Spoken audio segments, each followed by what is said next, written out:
Stay cool. This is a Thor News presentation.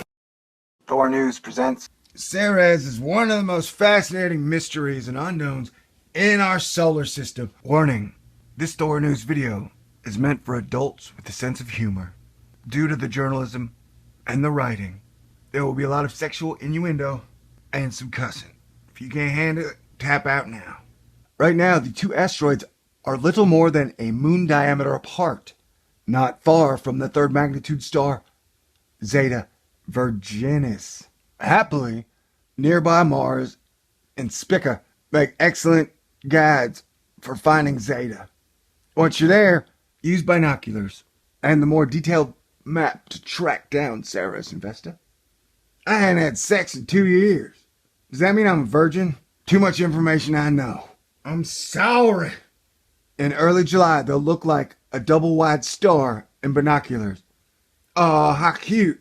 Two asteroids come together to look like a trailer park. I wonder if the trailer park boys will be there. They're funny. Right, Julian? Bubbles. Bubbles, man. Bubbles hilarious. Vesta has always looked pale yellow to my eye. Will its color differ from Ceres?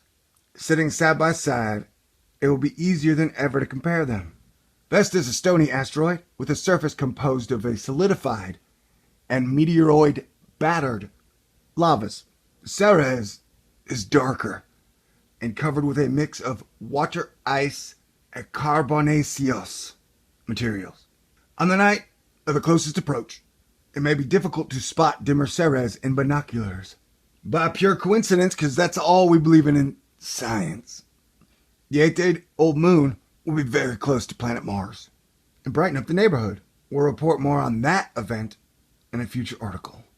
With so much happening the evening of July 5th, let's hope for a good round of clear skies. But, Astronomy.com offers a detailed finder's chart and a tip, just a tip, to help you confirm you have bagged Ceres Vesta. That was a horrible verb, man. Bagged is not the term. Look again in the same field of stars the next night or two. Two that have moved are asteroids. And while you were looking at these two giant space rocks, see, there you did it again. One's probably an aquarium. Ceres is going to have life. Andrew Fazycast, the night sky guy.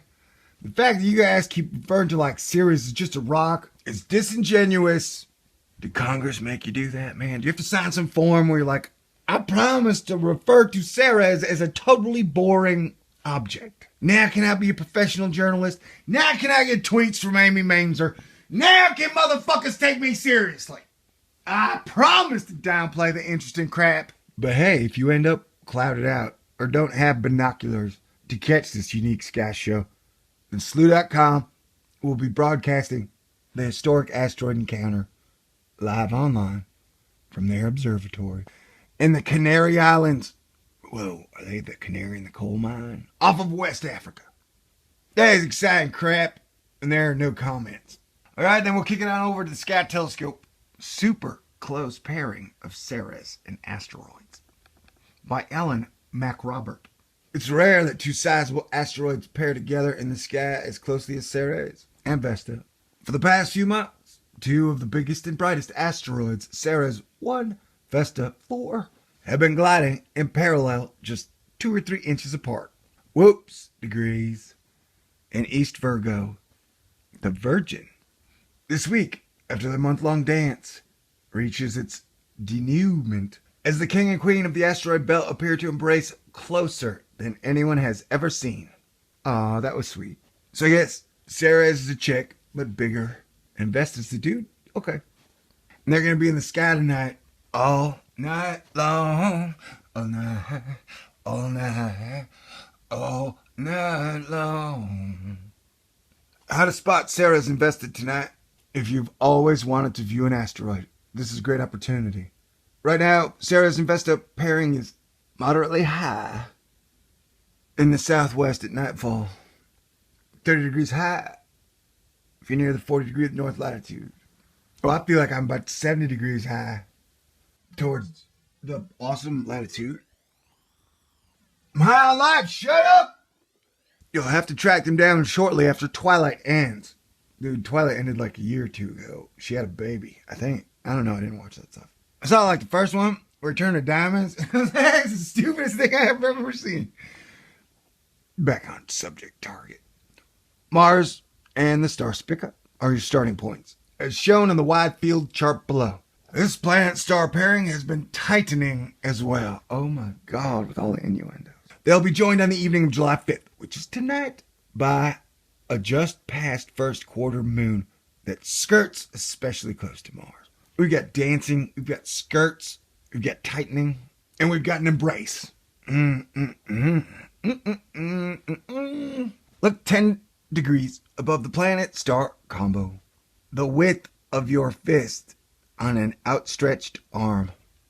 Hazy, to find the third magnitude star Zeta Virginis, also known as Hazy. It's the faint peak of a narrow wizard hat-shaped triangle with Mars and Spica at its base.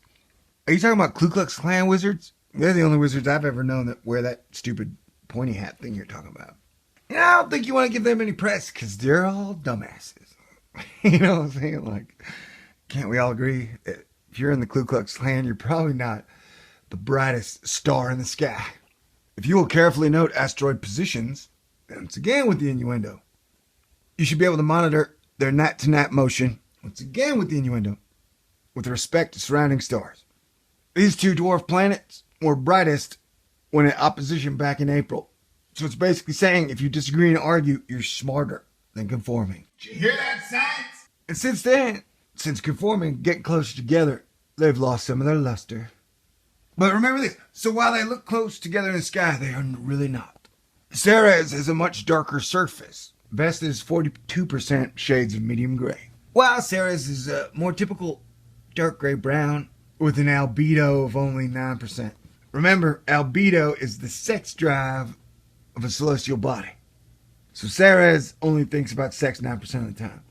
Now, how science measures this, I do not know. There's a giant wall between the public and science, so we never get to ask them questions like that. I guess my albedo is at about 50%. Quite near the two asteroids on the sky, though utterly invisible, is NASA's Dawn spacecraft. It's en route from its successful 2011-12 mission to Vesta to its next mapping project at Ceres, where it will begin to take up permanent orbit next March. That's exciting. Let's hope it doesn't break, fingers crossed. Hubble images reveal Ceres to have a patchwork of bright and dark markings. Hints of landscape, life, air, atmosphere, water, boobies. Hell yeah! Hey, there is no need to fret about any collision between them. However, period. What? Their proximity in the sky is simply an illusion created by their positions relative to each other and the Earth. In reality, some 46 million miles of space will separate the two asteroids. It's not a freaking asteroid, man. It's a dwarf planet. It's got life. It's got an atmosphere. It's got vegetation. It's probably got Starbucks. Why are you just calling it asteroid, man? Ceres is one of the most fascinating mysteries and unknowns in our solar system. And I'm not buying the crap that we don't even need to pontificate or ask questions until 2015. That crap does not wash with me.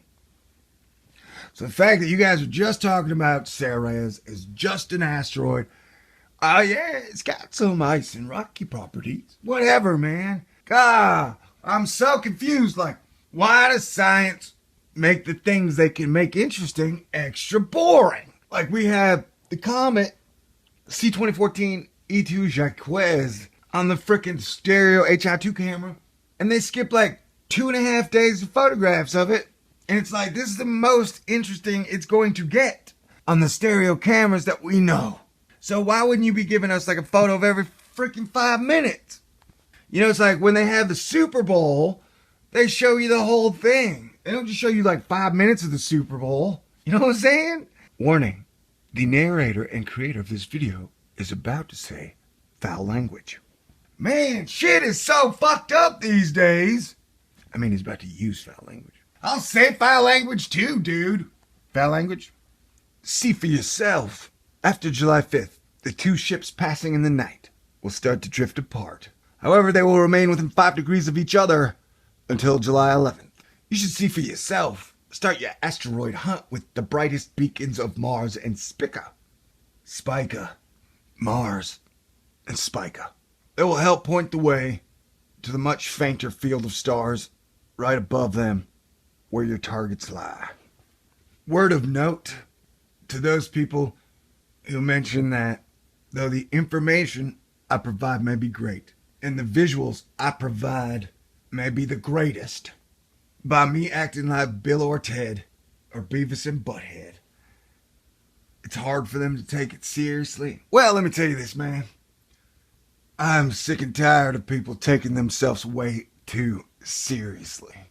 That's the thing, like, people are like, I'm serious all the time, so people take me seriously. Which I guess why everybody in the world stopped being funny, because they're scared to be laughed at and not be taken seriously. I know I'm a genius, and I know I make good videos, and I leave the majority of the thinking up to you. I guess that's why people don't take me so seriously. And I'm okay with that, because shit is fucked up. You know what I'm saying? So I don't spend a lot of time wishing the world was a perfecter place. Because wishes are fishes and deep in the sea. Bishes and mishes always believe. Damn you, Jon Stewart! Please, Lord, don't damn Jon Stewart. All right, National Geographic, you got anything to add? Ceres Vesta, 2 of the biggest and brightest asteroids in the solar system, offer skywatchers a record-breaking rendezvous. Whoa! Great, now we have a record-breaking sexual innuendo. Science, man. You guys need to science less and do more making out, dancing, and dip kissing, you know? Get it out of your system. Or travel to a country where prostitution's legal or something. You know, have you ever heard that at dwarf conventions, you know, dwarfs, little people, they have a high rate of people falling in love and getting married? Is anyone who can relate to being a dwarf? Imagine a dwarf can. Ain't that right, Sedna and Eris? That's why I think Sedna MVP 113 might get married. Does marriage change in orbit? Hell yeah! Okay. So you think science conventions would be the same freaking thing, man? Like they just had a asteroid, comets, and meteors convention in Helsinki. Right? You'd think it'd be the same thing. And then just scientists would be pairing up right and left. You know? Scientists are a lot like dwarfs. Scientists are like dwarf humans. But I've yet to meet a scientist as cool as Tyrion. And then I guess I haven't met many scientists. Because when they get close enough, they just throw rotten vegetables at me. Yeah, seriously, like, it's always rotten vegetables. It is never rotten fruits. And that hurts my feelings. I may be Thor, but I still have feelings. Not since their discovery more than 200 years ago. Why don't you just say when their discovery was? Did you not want to Google that shit, dude? Man, you guys are lazy. Anyway, yeah, same crap. It's a good photo. All right, happy July 5th. I get to talk about one of my 2 favorite subjects in astronomy. That would be Ceres. The other one is Sedna. Hey, look, I managed to squeeze both of them in. Tonight, they shall be giant in the sky and very close together.